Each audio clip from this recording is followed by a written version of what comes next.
Hi, gals. Let's take a stroll. And today, the dogs aren't here, so we can't be interrupted. Truth is, they don't interrupt us much, but they can be a nuisance. So I have a break today from the dogs.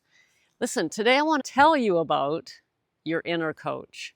Your inner coach.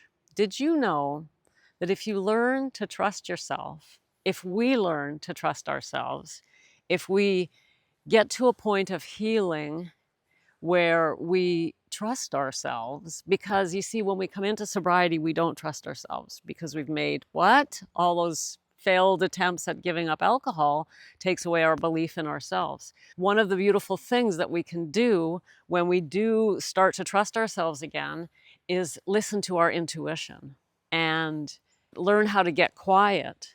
We all have an inner coach. You can use the word coach or whatever, an inner guide. It's called intuition, right? But we lose the ability to trust that guide. So I'm going to give you an exercise you can try. You can do more than try, you can do it to connect with your inner coach. But here's the thing. If you are lacking faith in yourself or even self-like or self-love, it's going to be hard for this to work. You're not going to trust your own intuition.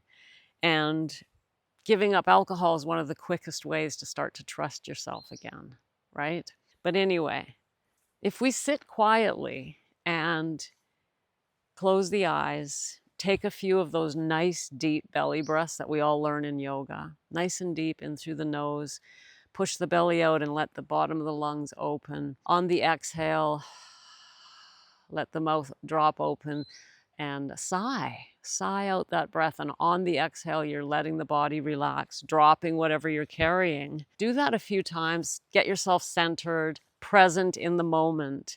And then I want you to imagine that you are sitting across from you. You across from you, but your older version. You could be 10 years older, 5 years older, 1 year older. There you are, an older version of you sitting across from you. And automatically, she's wiser because she's lived longer. She's experienced more. She's learned more because we're learning all the time. And then once you see her, sit there with her for a few minutes and then just start asking her questions. Just ask her, hey, what's it like to be 50? Maybe you're only 40, she's 50, right? How does the body feel? Let her answer. Listen to her. Give her a minute to respond. And you can actually get a lot of inspiration and a lot of coaching from your own inner coach by connecting with her in the quiet and ask her anything you want.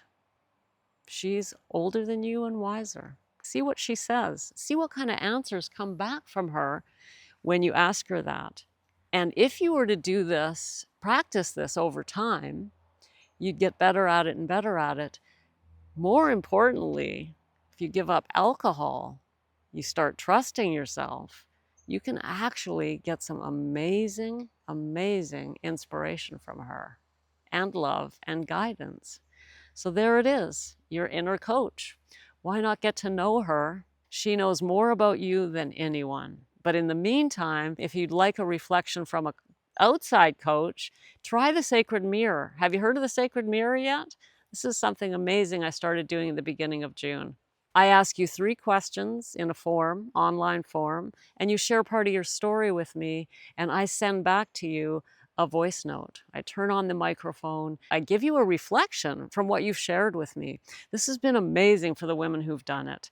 The reflection is real and true, and it's just for you. Me responding to the part of your story that you share with me, and only I read these. They're private. So you want to hear from a coach? Try out the sacred mirror.